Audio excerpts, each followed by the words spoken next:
Hello everyone, it is your boy Winster, and I am back at it again with another video. Today we're going to be talking about Yu-Gi-Oh's newest set, Infinite Forbidden, that is set to release at the end of July. We're going to be talking about the top 5 best cards that you guys should be picking up or looking for when you guys are cracking packs open.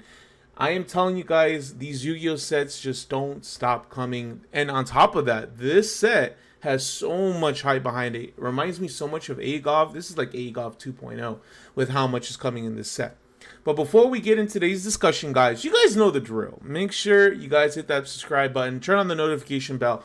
We are getting so close to 3,000 subscribers. I think we're at 27 at this point, and I am forever grateful, and I am so happy that you guys are enjoying this content, whether it's for full videos, deck profiles, discussion videos, or just the comedic shorts that I just be posting. I'm super glad that you guys enjoy it. Before you guys go anywhere, before we get into today's video, do yourselves a favor, go to one of my videos, open up the description box, and make sure you guys join up the Discord. It's a very active community. Yu-Gi-Oh, Pokemon, fighting games, anything you want, it's there. Come and pull up.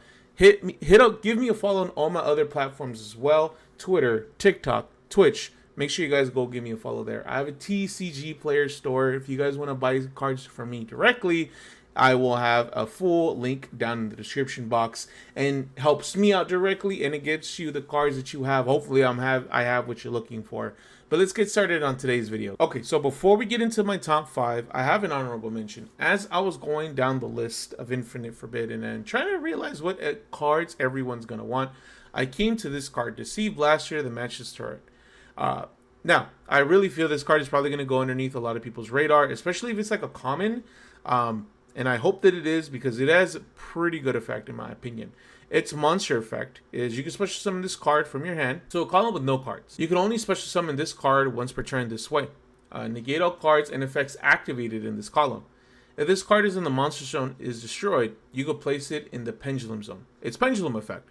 Negate all cards and effects activated in this column. Overall, I think it's a great card. Its effect is very applicable, especially going second, so it does have a potential board breaker of sort, or it just gives you an extra body. On top of that, it's a light machine level 5 monster, so it could really elevate the Cyber Dragon strategy, because we all know that strategy has been suffering for quite some time now, especially when there's no support in sight.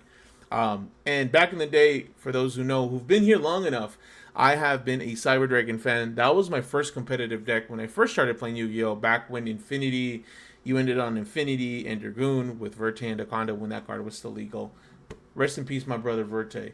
But I really like this card. I really wanted to bring it to light. Hopefully you guys enjoyed as well. But that is my honorable mention. So coming in on my list at number 5, we got Tenpai Dragon Gon Roku. It is a fire level 3 dragon, which should be no surprise to anyone considering it's a Tenpai card. If this card is added to your hand, except by drawing it, Sangin Kaiman, the quick play that they use to add cards to their hand, you could special summon this card as a tuner, then increase it for no reason by 1 level, so it becomes level 4. Quick effect, tribute this card as cost, special summon 1 Tenpai Dragon from your deck, except itself. Also, you could only special summon for the rest of the turn dragon monsters. You can only use each effect of this card once per turn. I'm going to keep this short and sweet. You're going to be playing 3 of this card. This really elevates Tenpai to that next level. Not that they weren't strong to begin with, it just adds another layer of consistency. They do not need to play Pot of Prosperity anymore. They just need to play 3 copies of this, and that's just another starter. Considering that the field spell is as broken as it is, that none of your fire dragon monsters are affected by anything, it's just absolutely crazy. I don't think that the deck needed it, but this card is really going to elevate the game of Tenpai once it releases. So coming in at spot number 4, we got Moon of the Closed Heaven. I really enjoy this art, and I also really like the name. Hopefully it doesn't change to like Moon of the Closed Sky or something like that. But this card is a light fiend Link 2 monster. Its materials are just to affect monsters. It points up and then up to the right. Its effect, you could target 1 face-up monster your opponent controls this card points to. This turn, if you link summon a link 5 monster using this card you control, you could also use that monster your opponent controls as material. You can only use each effect of this card once per turn. realistically, this card is not as useful for its effect because that's just what Underworld Goddess does. The reason that it's on this list is because it enables the whole Fiendsmith engine. It is a light fiend monster, which is generic enough to go into the new link for the Fiendsmith strategy, which is super hype. We'll talk about it a little bit later. But realistically, we didn't even know that we were going to get this card up until Konami announced it, I think the beginning of this week or at the end of last week. It is going to be a one-of, and the thing behind it, I don't think they usually do this in core sets. It may be short printed. Think about Pydra. Look how often people were pulling that card. I think out of 3 boxes, I ended up pulling just 1. And this is set to be either a common or a super rare. So that's why I'm thinking it's going to be short printed just like Pydra. Especially because we weren't even sure if we're going to get it. But that is number 4. And as this list goes on, it just becomes harder and harder, guys. But slot number 3 is going to be Tomol Charmy Perleria. This card, I had a full discussion breakdown. I'm going to link it somewhere on screen so you guys could check it out. But it is a water, aqua, level 4, 100 attack, 600 defense. Its effect, if you control no cards, quick effect, discard this card. Cost, apply one of these effects this turn. Each time your opponent normal summon or special summons a monster from the hand, immediately draw 1 card.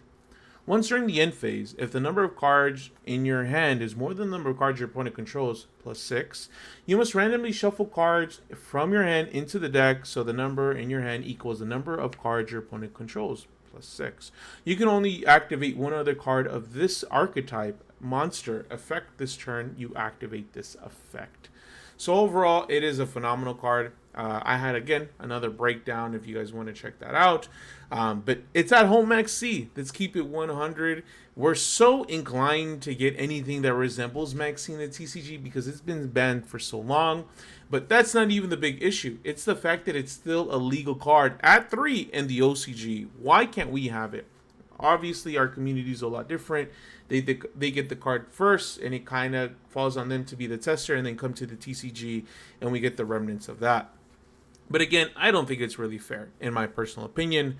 But we don't know how this card is going to perform, realistically, because it only works with normal summon and special summon from the hand. Any other kind of special summon doesn't count for the draw, so it's like Maxi in a way, but not like Maxi at the same time. So we don't know if it's going to be a main deck staple, but I do think it has more capacity to be in the side deck than anything. And I do think it's going to have some sort of impact. I think it's going to be played at 3. Those are my opinions. Again, if you guys want to see a full breakdown, I'll make sure to link it, to card it somewhere on screen so you guys could see the video. Man, making this list was so difficult. This set is amazing. There's a lot of cards coming out that I'm personally hyped for, that the community's hyped for. So making a top 5 list is just so hard. And realistically, Konami doesn't hit like this all the time when it comes to their sets, right?